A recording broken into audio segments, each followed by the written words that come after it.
Hello and welcome to the FPL Lounge, your one stop for Fantasy Premier League related content. In today's video, we're gonna talk about punts. Not that one. A punt in FPL refers to a differential, a player with low ownership, someone who is overlooked by a lot of managers but can bring in huge points haul when he performs and help you see a lot of green upward arrows in your mini leagues. Like for instance, Lord Lundstrom from the start of last season. Or this guy, if you are lucky enough to have joined the Pookie party early on last season, you'd know what I mean.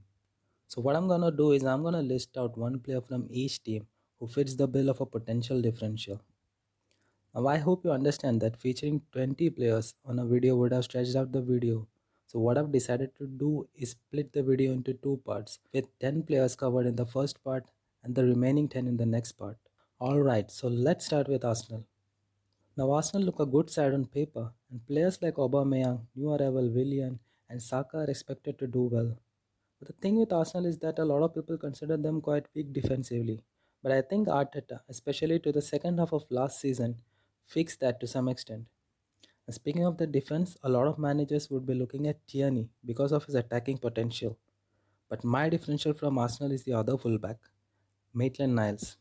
Now, if you saw the Community Shield, Maitland Niles gave in a man of the match performance. He might not be as attack minded as Tierney, but at 0.5 million cheaper than Tierney, he's surely worth a punt. So, next up, we have last season's relegation battlers, Aston Villa.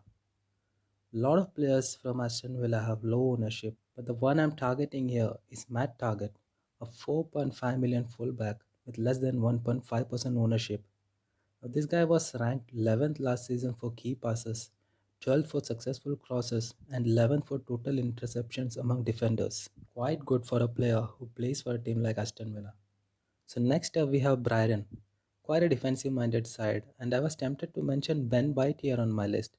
He's surely going to be a big part of Graham Potter's plans this season. But the player I would like to highlight here is one of their attackers, Leandro Trossard. Now, if you consider last season, there were some initial games where this guy impressed a lot, but then he got injured and things were different for a long time. But then post Project Restart, we saw glimpses of what he's capable of doing. And I think if he stays fit, he has the potential to be the talisman that Brighton are looking for. Next up, we have Burnley, another defensive minded side. And the player I'll choose here is Chris Wood. Now, the thing with Wood is that he's their best option when it comes to scoring goals. A couple of seasons back, if you remember, a lot of managers were looking at Wood and Barnes as a value option in attack. But of lately, Ashley Barnes has fallen off the radar, with Woods being their only nailed on forward.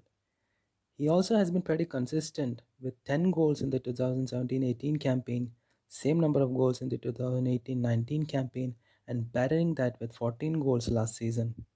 And at 6.5 millions, I think he's good value for money. Next on the list are Chelsea. Now, what a team they have on paper. Arguably the most anticipated side this season, with everyone looking forward to Werner, Ziyech, and Havertz and how they're going to perform. But the player that not many people are looking at is Pulisic. Now, I know he's on the injury list, but so is Ziyech, and Ziyech has 13% ownership. Pulisic has less than 5% ownership. I know Ziyech had great stats last season, but honestly, he's new to the Premier League, and Pulisic is now a season old. Yes, Pulisic did struggle for form and fitness last season, but he's looked in good touch post lockdown with 9 attacking returns in as many games. Last season, he averaged 0.85 goal involvements per 90 minutes, which was quite comparable to players like Salah and Mane. Next up, we have Crystal Palace, and my pick here is the new arrival, Eberechi Eze. He scored 14 goals and registered a further 8 assists last season in the championship. Outstanding, right? But the thing is, this is the PL and not the championship. And a lot of Eze's goals came because he was on the set pieces for QPR. Not sure he would get the same privileges at Palace with Milivojevic around. But the thing here is that the main problem with Crystal Palace last season was their creativity in the midfield. Eze has the potential to solve that problem, and if he does that, then I guess we are in for a treat. Next up on the list are Everton, and my pick here is Dominic Calvert-Lewin. He was excellent pre-lockdown last season with 13 goals and 1 assist. I know Richarlison scored more points than him last season, but he also played more minutes.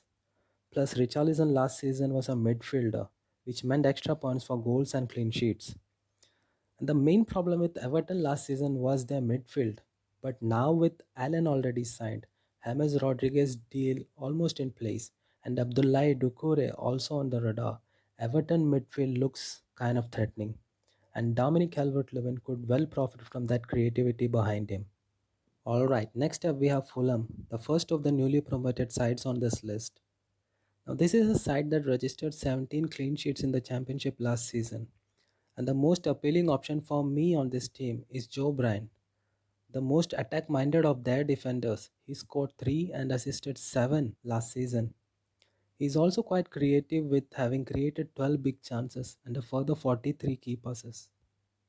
Next up, we have another newly promoted side, Leeds United. Could they be the next Sheffield United? A lot of people actually think so. They conceded only 35 goals last term in the championship with 22 clean sheets. And I'm picking one of their fullbacks as my choice, Stuart Dallas. This guy scored 5 goals and registered further 3 assists from the left back position last season. He also registered 77 shots and created 43 chances. And at 4.5 million, he's certainly worth a punt. Next up, we have Leicester, one of the top 6 last season, and my pick here is Harvey Barnes. He was in great form last season before lockdown, but post restart his numbers weren't that great. But with Madison injured, I expect Barnes to shine. Even with Madison around, I feel Barnes is a bigger goal threat. And at 7 million, he's quite an attractively priced option. Alright, so that's it for today. If you liked the video, please show your support by pressing the like button. You can also share the video with your friends. And don't forget to subscribe to this channel for all the latest updates. If you have any suggestions, then please do mention in the comments below. Thank you for watching.